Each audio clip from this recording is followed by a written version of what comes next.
Hey guys, welcome to All Virtual Thursday.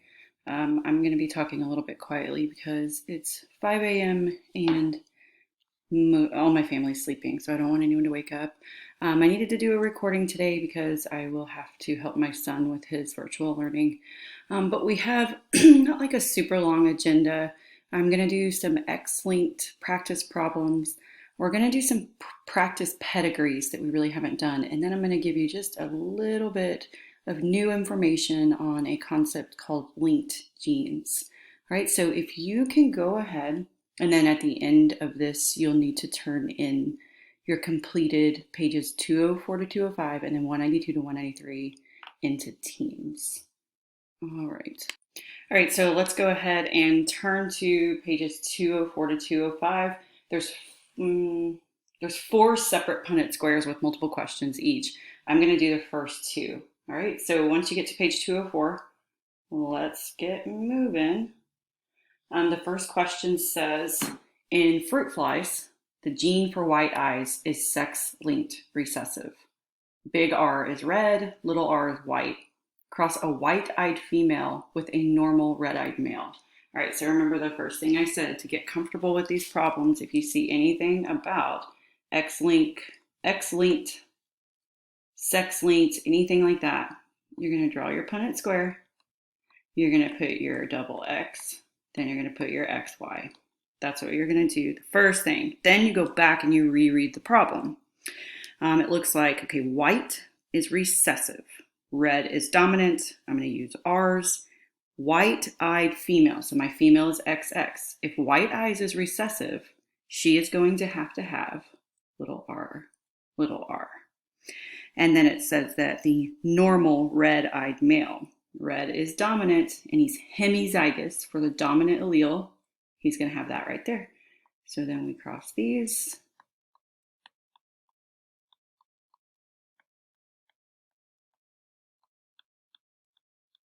All right, we got our Punnett square filled out. Pause if you need to, because I'm going to go ahead and answer these questions. What percent of the males will have red eyes? What percent of the males? This is one of those questions where you're like, wait, do we already have males? Okay, we have males. Take the females out. Now what percent are going to have red eyes? What percent are going to have white eyes? All right, of the males. So for that question, you would say males. 0% have red eyes. 100% have white eyes. Right? Next. You might need to rewind if I'm going too fast. I'm just going to go as if you're able to pause if you need to. What percent of the females will have red eyes, white eyes? So of the females, take out the males.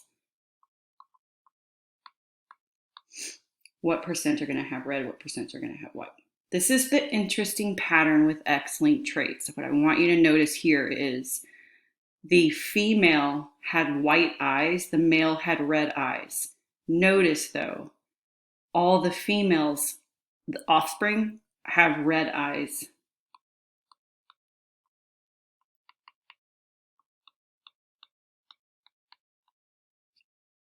Because the female is going to get this X from the father, the males are going to get their X from the mother. So just kind of wanted you to notice that. What total percent of offspring will be white-eyed? Total percent of offspring, so we're taking them all into consideration. So of all the offspring, you'll have all red-eyed females, all white-eyed males, but of all the offspring, 50% are going to have white eyes. What percent of the offspring will be carriers of the white-eye trait? So only females can be carriers. Looks like all the females are carriers. So out of all the offspring, it says what percent of the offspring, all of them. So that one would also be 50%. All right. Erase, erase, erase. Pretty easy. Pretty easy. Using the same information as for question number 1, cross the heterozygous red-eyed female with a red-eyed male. Okay, using the same information. Cool. I know this is going to be an X-linked trait problem.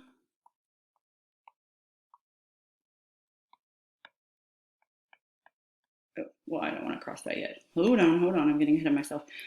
All right, so it's saying that the female is heterozygous, meaning she's a carrier. And what letter? We're using R. And what did it say about the male? Red-eyed male.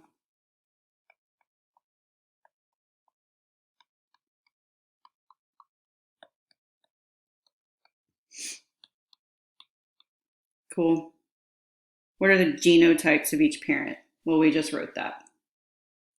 What fraction of the children will have red eyes? It's talking about all the children. I like how they call the flies children. The little children flies, what fraction will have red eyes? Out of all of them, 75%. So you can kind of see that. This one, this one, this one. So that one would be 75%. Or, sorry, it said what fraction. My bad. 3/4. What fraction of the children will have white eyes? Okay, 1/4. What fraction of the females will carry the white eye trait? So, of the females, 1/2 are going to carry the white eye trait. Okay? And then number 3 is going to go over hemophilia. And let me just make sure there's nothing crazy. Ooh, I love it. Yes. This next one is the one about the cats is gonna give you a tortoiseshell problem. I was hoping there was a tortoiseshell problem because I couldn't remember. Yay. Okay, so you get to do a tortoiseshell cat problem. So cool. All right, so that's X-linked trait problems. I think it's really important to mention here that at this point in time, you now can write your entire introduction. So let me just, for your fruit fly lab, so let me just take a moment here to let you know kind of what we've done so far. And you may want to jot this down because I'm just going to take this opportunity to do this now that we're on X-linked problems. So you got all your steps all the way until I released the P generation, and then I incubated the F1 generation. So the P generation, we had red-eyed females, right? You got 10 red-eyed females. And then you crossed them with white-eyed males. Make sure you pay close attention to this part because I'm probably not going to go back over this in class since I have it recorded here. All right. What do you notice? So that's the P generation. What do you notice? Inside the boxes is the F1 generation. What you should notice is all red eyes. Okay, so the F1 generation would have all red eyes. When I looked in your vials, they did have all red eyes. There might have been a little white one walking around there. So if you looked at your F1 generation in your vial and there was something with white eyes, that means that you made a mistake when you were getting your males and females from the very beginning. It happens. It's easy to happen. All right, not done with it yet. We took one of these females, not one, but we took these females and then these males. So the next step in the procedure was to incubate them and have them mate for 7 days. So you're going to want to listen closely because you're going to need to kind of jot this down. This is going to go in your procedure. Let's see who's listening. After the F1 generation mates for 7 days, you release the F1 generation. All right, that's your next step. Then you wait for your F2 to hatch. All right, 7 more days. That's what it takes, 7 more days. So that's a total of 14. So since the F1 started mating 14 days later, we no longer have them in there. We have their babies or their children. The F2 generation needs to hatch. After the F2 generation hatches, then what you're going to do is you're going to use the FlyNap and you're going to anesthetize the F2 generation. 90 seconds, okay? After you have anesthetized the F2 generation, you count. And that's the end of the lab, okay? Once you count, well, I mean, yeah, that's the end of the actual procedure in the lab. So that's really all we had left to do was count the F2 generation. Like I said, we got off track with the timing, and because of, schools being in the red zone right now, I just don't want to do labs at this point in time. So we count them, and then we do a chi-square.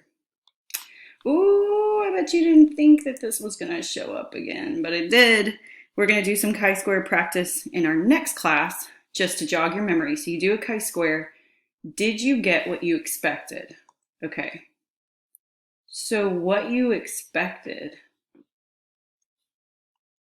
was that F1 generation female. So remember, our F1 generation is going to have these females because she got this from the parental purebred white-eyed male.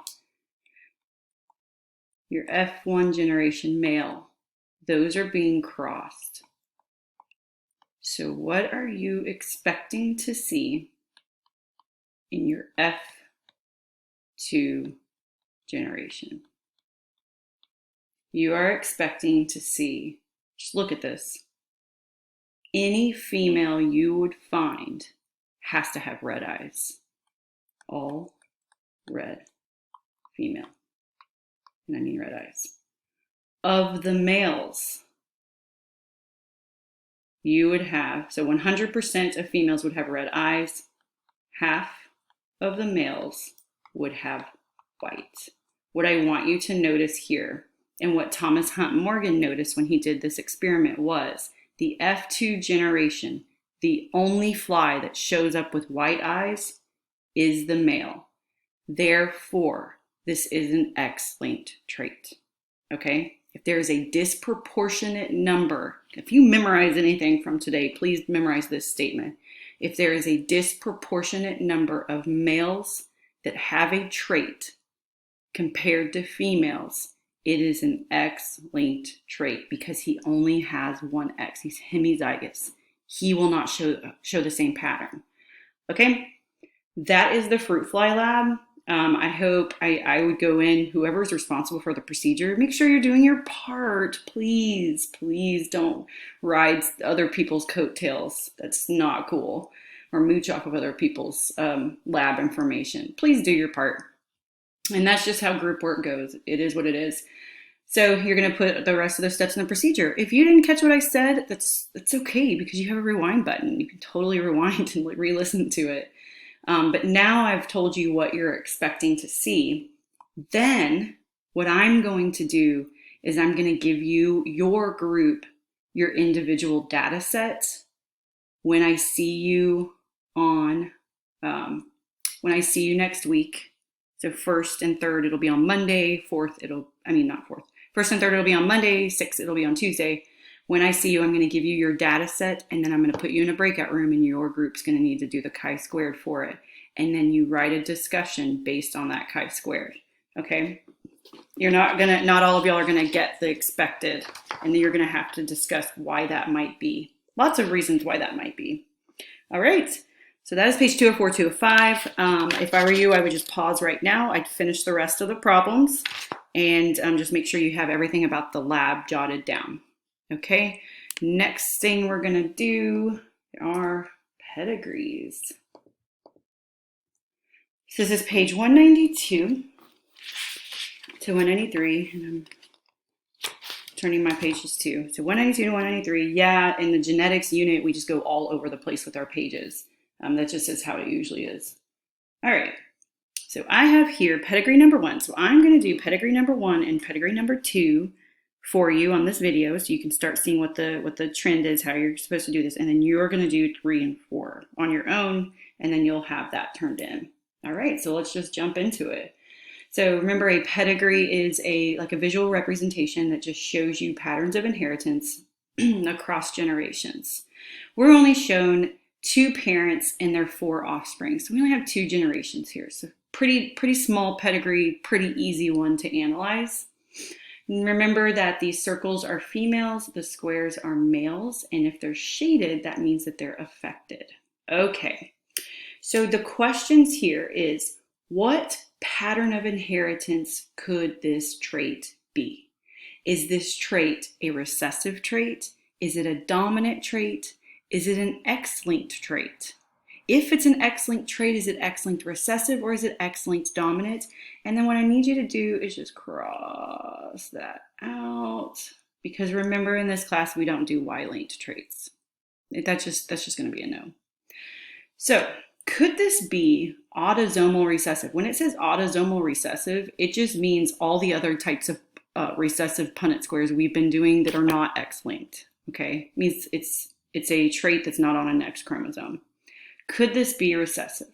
So if this was a recessive trait, and I'm going to use the letter A, that means that this shaded person would have to be little a, little a.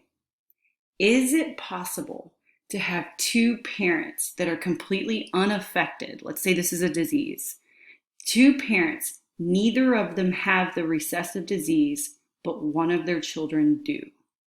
I hope in your mind, if you can kind of visualize this, you're saying, yes, actually, two unaffected parents can have an affected child with an autosomal recessive disorder. They would be that. Okay? Big A, little a, big A, little a, and this is a definite yes. Okay? Cool. Could this be an autosomal dominant? If it was an autosomal dominant, this affected person would have to either be that or that. Is it possible for this child to have a big A? And if it's autosomal dominant, that means all of the ones who are not affected have to be homozygous recessive because it's a dominant disorder. If there is a dominant allele there, they have it. These ones don't have it, so they're homozygous recessive. Is this possible? Nope, that's not possible. That doesn't work. So that's not an autosomal dominant trait or disorder. Could this be X-linked recessive? Okay, let's think about it. Does it sort of appear that there's a disproportionate number of males versus females? Well, we don't really have enough offspring to tell, but what we can see is there's a male that's affected. Okay, if he is affected and it's X-linked recessive, he would have to be that. Is that possible from two parents that are completely unaffected? Is that possible? I just want you to kind of think about it. And the answer is yes, it is possible. So that would mean that this one was like that. This one would be, it wouldn't really matter, maybe a little a, and then this one would be maybe a little a or a big A, not sure. But it doesn't really matter what those other siblings are. What's most important is what are the parents? So if he got an X with a little a, who did he get that from? Did he get it from the dad or did he get it from the mom? Well, he got it from the mom. It's a recessive trait. Mom does not express that recessive trait, so that must mean she also has a dominant allele. So she's a carrier, and then dad is unaffected. So does that work out? Yes, it does. And then you would write those down right there like that. And then I'm going to erase. Pause if you need to and rewind. I'm just going to kind of keep going. Could this be X-linked dominant? So if it was X-linked dominant, that would mean he got the dominant X from the mother. Is it possible that the mother is this? Nope, because she's not shaded. It can't be X-linked dominant because she's not shaded. So that one actually is not possible. There is no way that you can have two unaffected parents that have an affected offspring.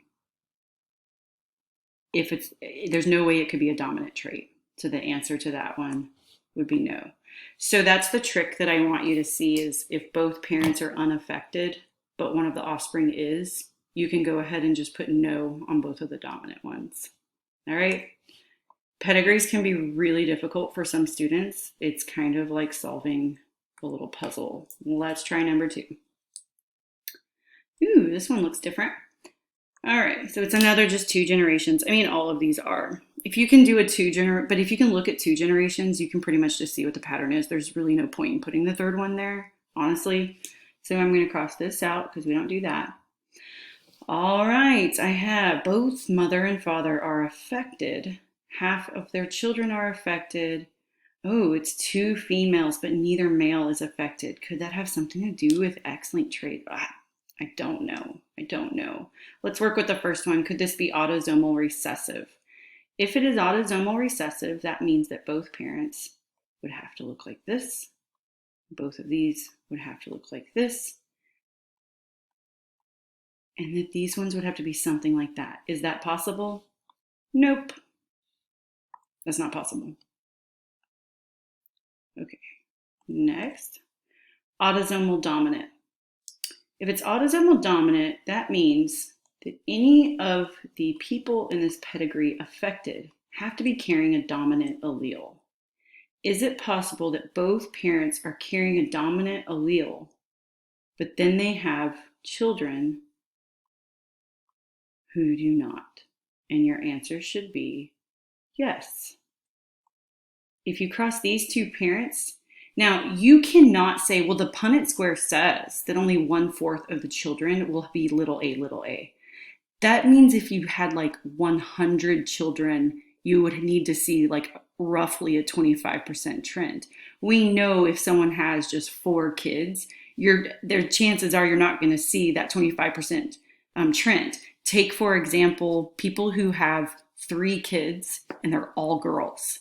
Well, there's supposed to be a 1/2 chance that they get a boy, but there's just not enough offspring to see that number actually be true. If they had 100 kids, you'd probably start to see that 50% number come true. So I just want you guys to know that, because I have students, they're like, well, this does not match the Punnett square. Well, no, the Punnett square is like a probability or a percentage. You cannot match that to just 4 children. But is it possible that these 2 parents could have a child that was like this? Yes. And that is their genotype. Okay. X-linked recessive. Ooh, this is where things get kind of hard. Okay. I haven't done these problems in a year. I'm totally winging it right now. All right. X-linked recessive would mean that the affected father would have to be this. The affected mother would have to be this. Could they even have a kid that's carrying the dominant allele? If they're both recessive, could they have a kid that's carrying the dominant allele? No. I hope you see that's just a big fat no. So here's the other rule. If both parents are affected and they have a child who is not, it cannot be a recessive disorder. Boom. Okay. Could this actually be an X-linked dominant? All right. Well, if it was X-linked dominant, ooh, now we're kind of seeing what's going on here. Even though there's only 4 kids, I'm kind of seeing what might actually be going on. Okay. Sorry, that kind of looked weird. Huh, interesting. Out of all 4 kids, the 2 daughters are affected. They got their X from their dad. I would say if I really had to pick which one, if it was autosomal dominant or X-linked dominant, I would say based on this, it's definitely X-linked dominant. But I just can't draw that conclusion with only 4 offspring, but it's looking that way. So if a disproportionate number of females have the disorder or the trait compared to males, it's likely it's an X-linked trait if the father has the disorder too. Very interesting. So the females got that big A, that X with a big A from the father. These males who are unaffected got, just so happened to be lucky, they got this one from the mother. So yes. And then X big A Y, X big A, X little a. All right, so those are pedigrees. You work pedigree number 3 and pedigree number 4 the exact same way. And go ahead and turn that into teams. All righty. What do I have next on the agenda? This isn't going to be too long. Well, I'm already at 25 minutes. So let me go ahead and give you the notes, and then I can get you out of here. All right, so we're on page 199. So you got X-linked problems and you have pedigrees to practice. Go to page 199. I'm going to talk about a new topic. All right. I'm going to go ahead and get started. So the new topic is something called linked genes. Linked genes are basically, and this isn't written on the paper, and I apologize, you might just want to write at the very top of page 199. The definition of a linked gene is that it's a gene located near each other on the same chromosome.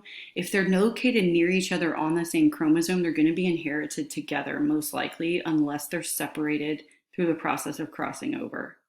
This is very different from what Mendel was studying. He didn't get any linked genes. So, how do you know if you have linked genes? Well, let's just talk a little bit about what genetic recombination means and what parental types and recombinant types are. Genetic recombination means the production of offspring with combination of traits different from either parent. If the offspring look like the parent, they're called parental types. If they look different from the parents, they're called recombinants. Now, you'll understand this when I show you this picture down here. Okay? So get that written down, parental types and recombinants. Okay. So I'm gonna delete that for a second, and then I'm just gonna kind of write out what this means. So you have yellow round. Okay, so picture a yellow round pea. Okay? Then I want you to picture a green wrinkled pea. Okay? I'm going to do it. I promise this serves a purpose. It gives you a good visual.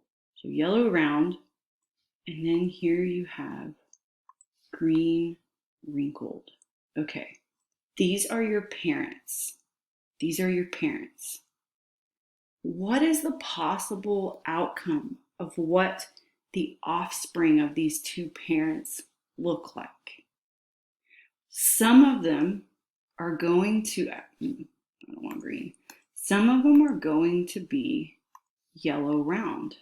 Okay, if you do the dihybrid cross for this, some of them are actually going to be yellow round.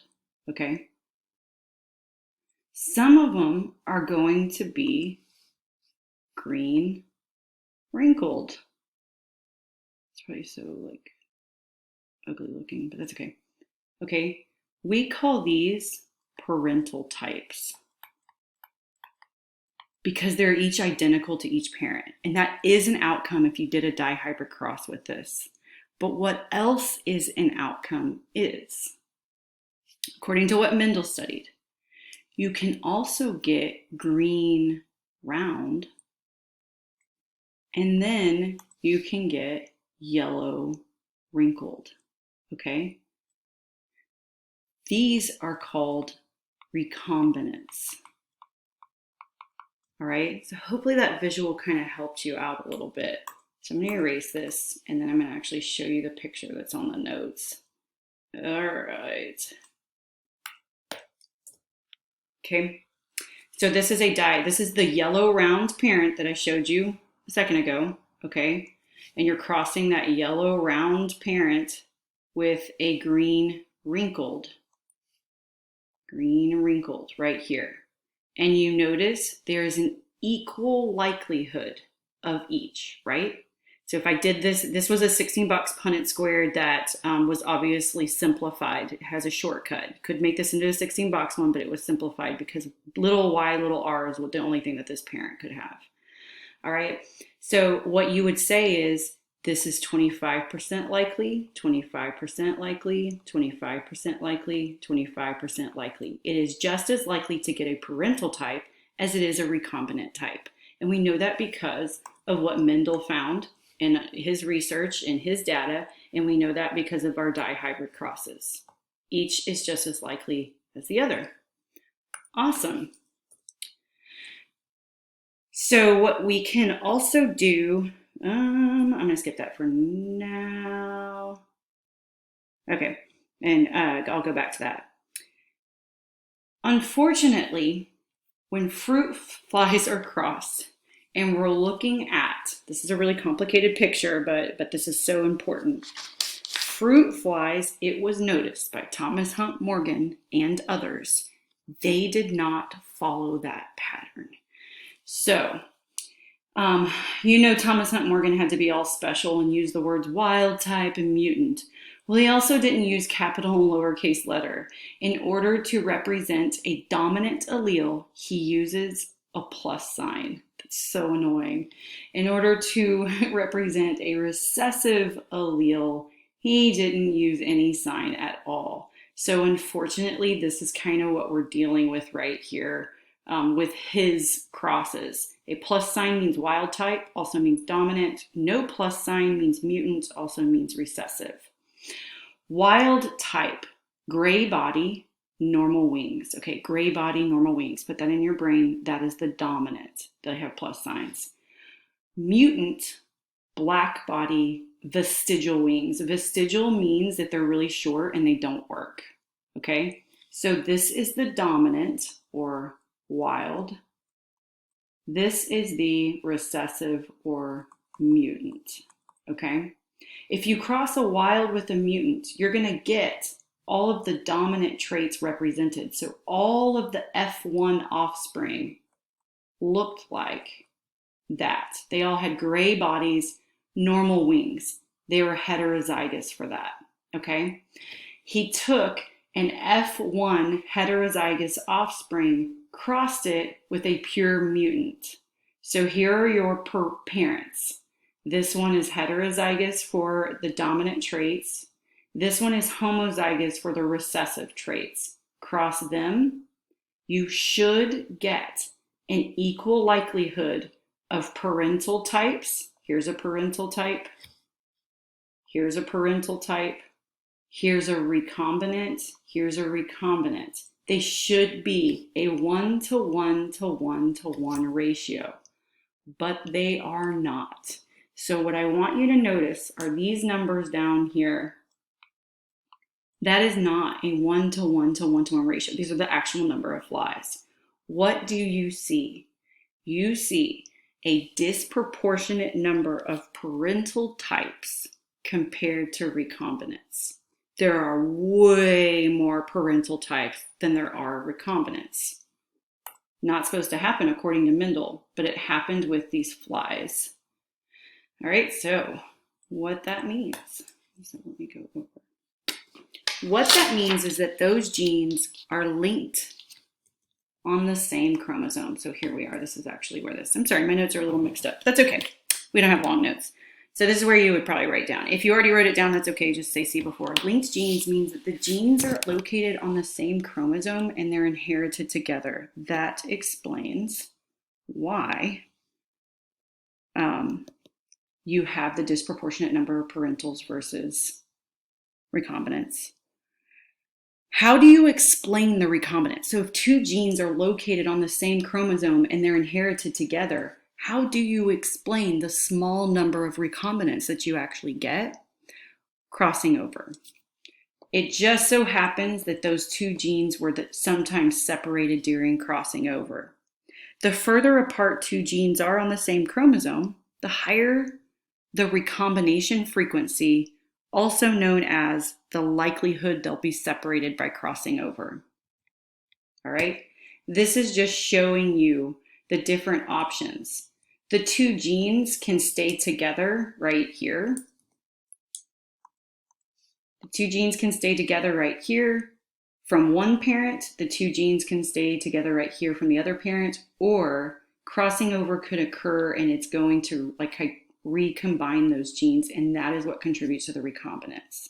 Okay, the further apart two genes are on the same chromosome, the more likely they're going to be broken apart during crossing over, because there's more places for that chromosome to break off.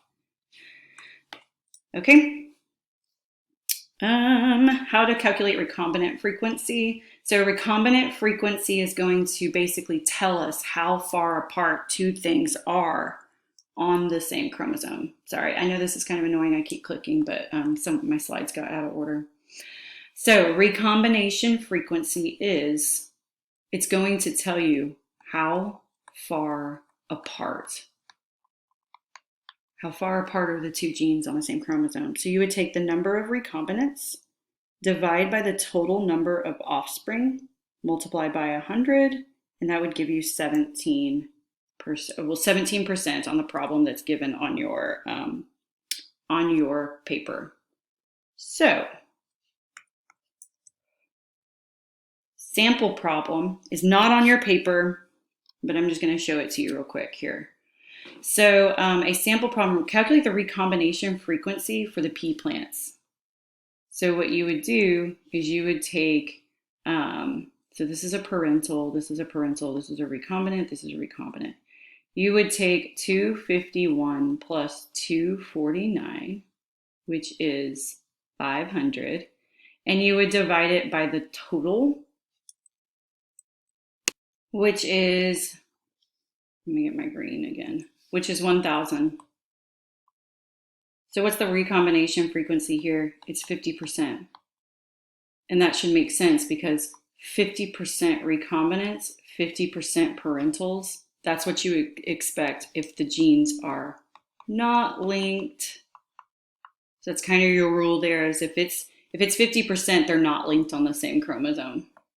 All right, so then let's look at the one that's actually on your paper.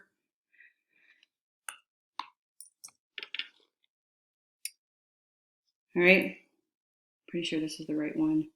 Okay, so this is the same problem that we saw before. Remember, you had a gray body, normal wings, was the wild type, and then you have a black body, vestigial wings, which was the mutant. All right, then you took the heterozygous gray body, normal wing, crossed it by a black vestigial, and then you got the results.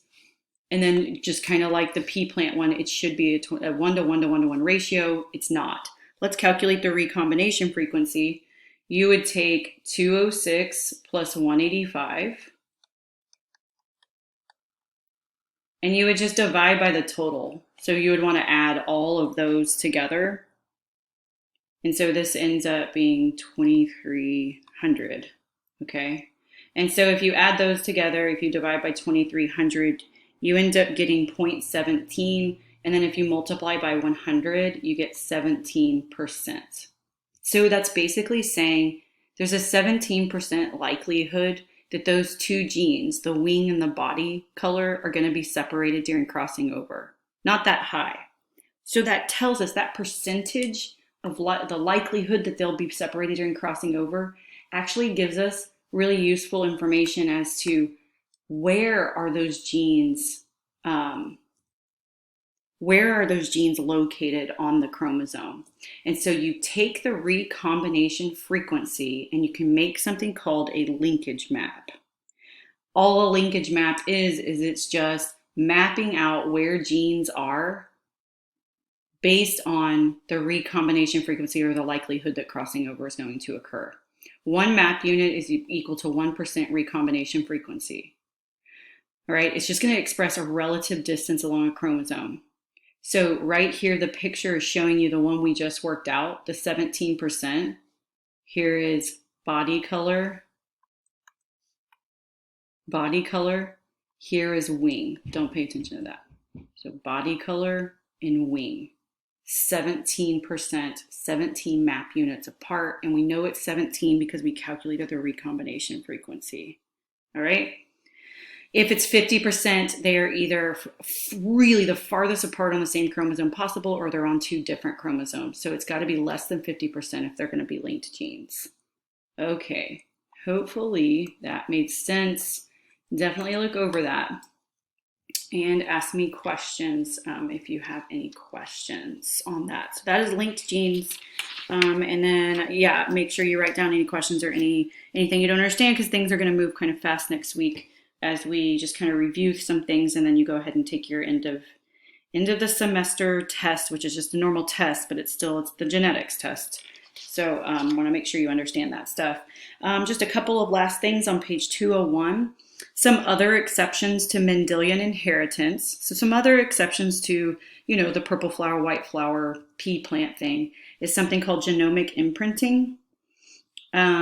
This is really interesting. The phenotypic effect of a gene depends on whether it came from the male or female parent, and that's called genomic imprinting. Because and epigenetics plays a part in this. Methylation is going to silence genes by adding methyl groups, and it's most likely that the maternal gene will be methylated or silenced. So here's an example. This is just a really complicated picture. All this is really telling you is that there is a gene that makes this like a dwarf. But if the gene comes from the mother, it's going to be methylated and silenced, and you get a normal mouse. If the gene comes from the father, if the gene comes from the father, it's not going to be methylated and silenced, and the mouse is going to be a dwarf. That's just called genomic imprinting. So it just depends which parent it comes from. All right. And I want to give you an example for humans, and the slides disappeared for this, but if you just look at your paper in the very middle, Prader-Willi and Angelman syndrome. So this is a disorder characterized by a deletion on chromosome 15 band 11. So I'm reading on page 201, the very middle. If this genetic disorder is inherited from the father, the child will have Prader-Willi syndrome, and that's the picture of the child on the left. Hypotonia means low muscle tone. Obesity, hypogonadism. The gonad is like the testes, so we'd have like really small testes that don't work. If this disorder is inherited from the mother, the person will have what's called Angelman syndrome. And the picture's on the right of the little girl.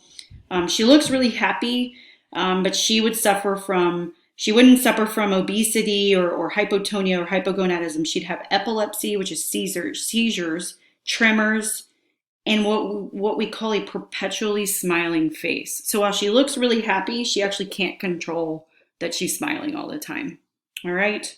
So very, very interesting. And it just depends on the epigenetic changes that happen in the egg versus the sperm that cause that mutation and that genetic disease to be expressed in a different way in the child. So very, very interesting. Sorry, I didn't have that on the slide, but it is on your papers and you can read, so whatever.